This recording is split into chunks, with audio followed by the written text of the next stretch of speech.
Ever believed you could swallow your tongue during a seizure, that rusty nails cause tetanus, or that camels store water in their humps?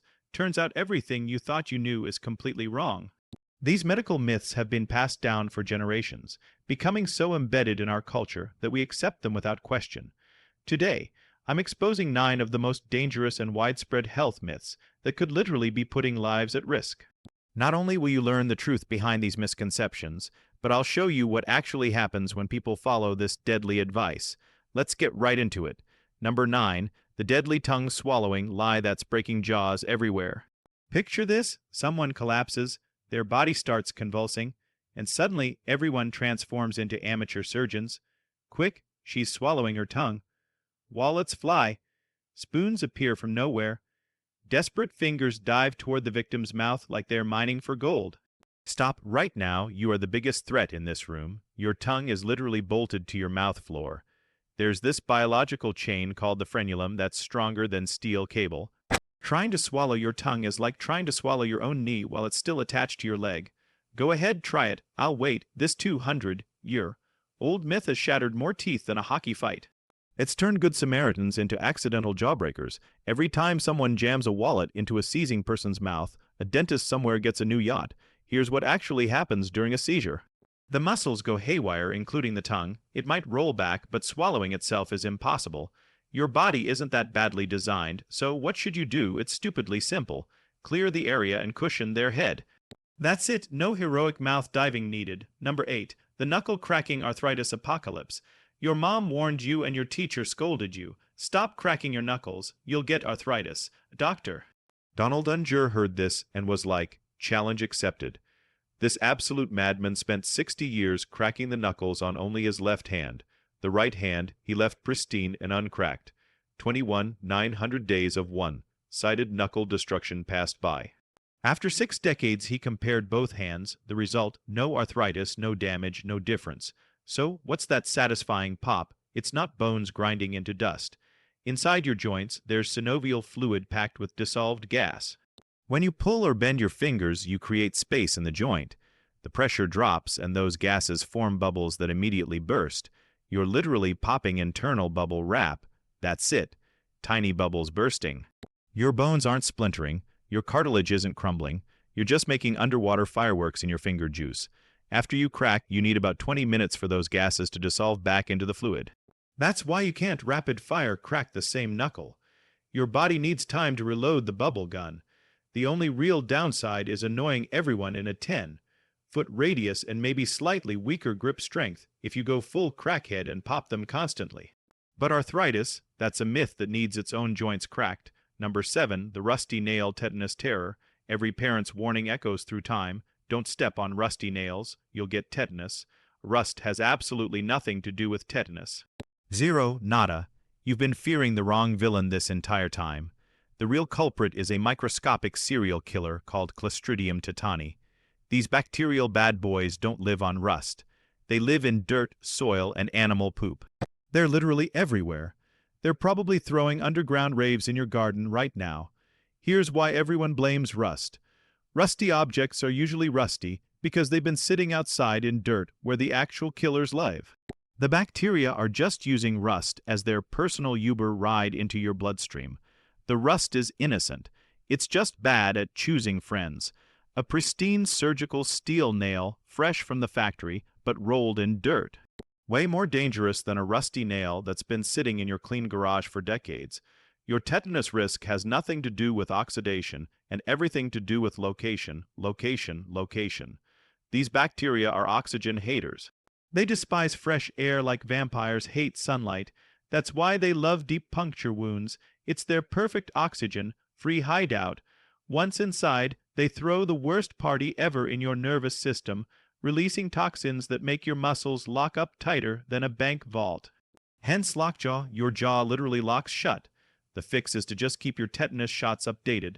Those dirt-dwelling party crashers don't care if the object that stabbed you is rusty, shiny, or bedazzled with diamonds. They just want in. Number 6, the baby bird abandonment scam that's killing innocent chicks. You find a baby bird on the ground, your brain screams, don't touch it. Mom will smell your human stench and abandon it forever. Wrong. Dead wrong. Most birds have the smell detection abilities of a brick. Their noses are basically decorative. You could marinate that baby bird in cologne, roll it in garlic butter, and dip it in your grandmother's perfume. Its mom wouldn't notice. Birds recognize their babies through sight and sound. Your human scent is completely invisible to them. They care about your smell as much as you care about the stock market in ancient Rome. People find fallen chicks and leave them to die, thinking they're helping. Meanwhile, mom's circling above, watching her baby suffer, wondering why these giant hairless apes won't just put her kid back. Those abandoned, birds sprawled on the ground are not orphans. They're teenagers in flight school. They're literally supposed to be there, awkwardly hopping around like drunk college freshmen. The real danger isn't your touch. It's cats, dogs, and well-meaning humans who think leaving a baby bird on the ground is somehow helpful. Next time you see a fallen bird, you're witnessing nature's most awkward driving lesson. And yes, you can help.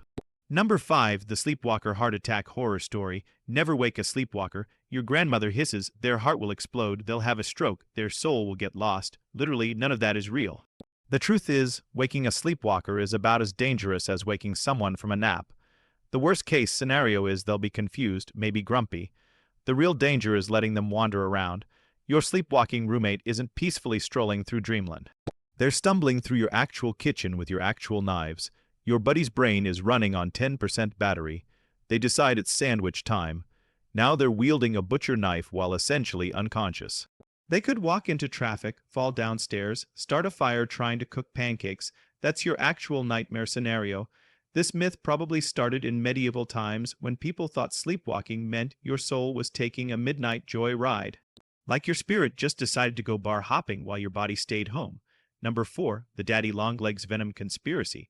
Most venomous spider on Earth. They whisper, "Thank God their fangs can't pierce human skin or we'd all be dead." This is wrong on so many levels. It's like a skyscraper of stupidity. First of all, Daddy Longlegs isn't even one creature.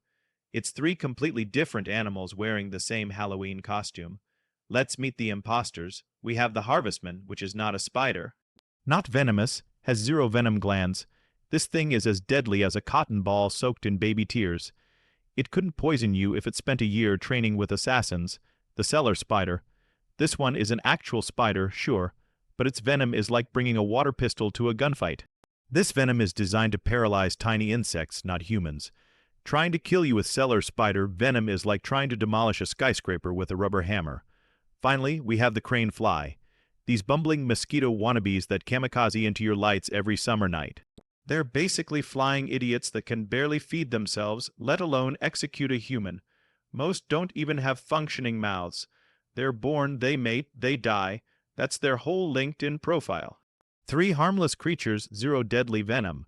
Yet somehow they've convinced the entire planet they're secret ninja assassins waiting for evolution to give them bigger fangs.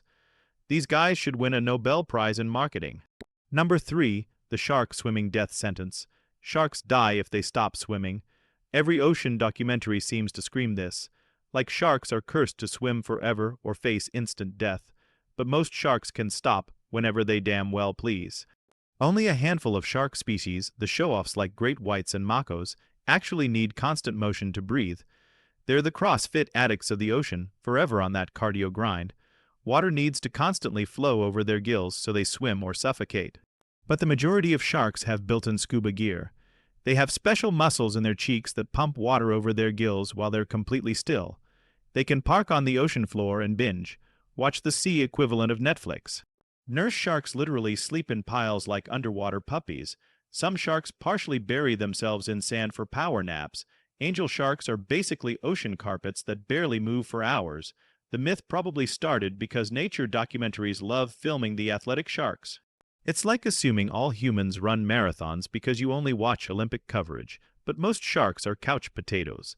Number 2, the melting window glass hoax. Walk into any old church and someone will point at the wavy windows and drop this knowledge. See how it's thicker at the bottom? That's because glass is actually a super slow liquid. It's been oozing downward for centuries like the world's slowest honey drip. This is so wrong. Physicists worldwide just felt a disturbance in the force. Glass is an amorphous solid, not a liquid, not kind of liquid, not liquid on geological time scales. It's a solid. If glass really flowed over centuries, we'd have medieval windows that look like Salvador Dali paintings by now. So why are old windows thicker at the bottom? Picture a medieval glass maker. No fancy machines, no precision tools, just fire, sand, and sheer determination. They'd heat glass until it was molten, then spin it into massive discs, like the world's most dangerous pizza toss. This spinning naturally made the edges thicker than the center, physics doing its thing. When cutting these discs into window panes, they faced a choice. Thick end up or thick end down. Well, they weren't idiots, so they put the heavy end at the bottom because that's how gravity works. It's like asking why they built pyramids with the wide part down. It's basic engineering. Number 1, the great camel hump water myth. For centuries, people believed camels carry built-in water coolers on their backs. While those iconic humps contain exactly 0 water, not a drop, not a splash, they're giant lumps of fat. Each hump can pack up to 80 pounds of pure fat. That's like carrying a small person made entirely of butter on your back. When food gets scarce in the desert, camels tap into these fat reserves like a biological snack machine. As they burn through the fat, the humps literally deflate and flop over like sad party balloons. When the camel's body breaks down this fat for energy, it produces water as a waste product. The fat literally transforms into H2O through metabolic magic. It's like having a butter-powered water factory inside your body. The real water storage happens everywhere except the humps. When camels drink, they go hard. We're talking 30 gallons in 13 minutes. Where does all this water go? Into their bloodstream and tissues. Their red blood cells are biological water balloons that can swell to twice their normal size without exploding. Which of these myths shocked you the most? Subscribe now to catch my next video where I bust even more science myths you've believed your whole life.